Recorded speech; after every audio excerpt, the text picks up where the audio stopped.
Hi, this is Steve Quinones, loan officer with Sterling Home Mortgage, your loan Sherpa, guiding you through the highs and lows of the mortgage market.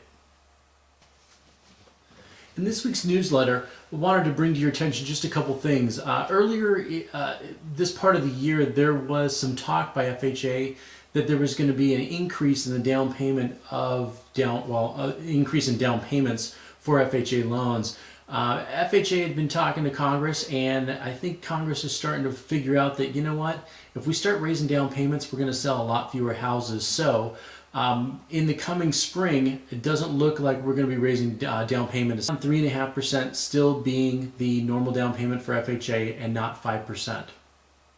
You know, one of the most important things during the loan process is to really stay plugged into what's going on in the transaction. It doesn't matter if you're a buyer, if you're the buyer's agent, if you're the listing agent.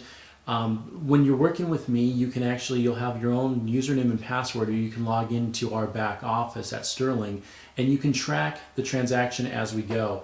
Again, always very important. You can email me through there. You can see that I've ordered the appraisal, that it came in.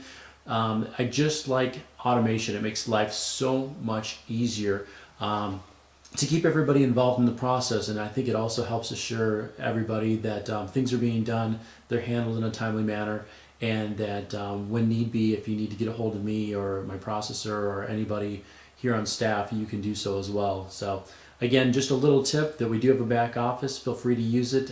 Just stay plugged in with us. Well, as we near the end of the tax credit as we know it, as it stands right now, the way the ruling is if you are a first-time home buyer or a move-up buyer, there is a tax credit. Transactions have to be, contract has to be fully executed by May 1st. So essentially, April 30th. I just called the IRS today. Reason being is I've had a lot of realtors and potential buyers call me saying, "Hey Steve, if we're working on a short sale right now, and we have the buyer sign off, we've got the seller sign off, but we don't have the bank signed off, are we okay?" And I said, you know what, that's a great question. I really don't know. So I called the IRS, and the IRS said this, and look at my notes here. The IRS said that in order for the contract to be valid in writing, all parties have to be signed off on. So if we have a verbal from the bank on April 30th, that's not going to work on a short sale.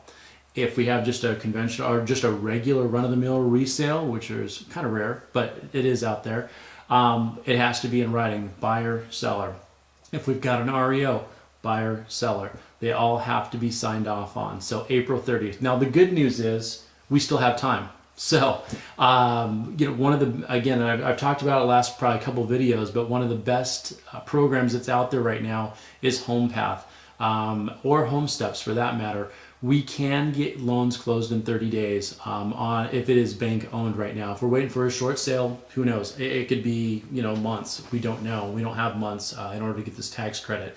If they're still looking to buy, you know, what the rules and regulations are for IRS, and yes, we do have to have everybody fully executed contract. Just remember, fully executed contract. We need a fully executed contract by April 30th for the tax credit, okay?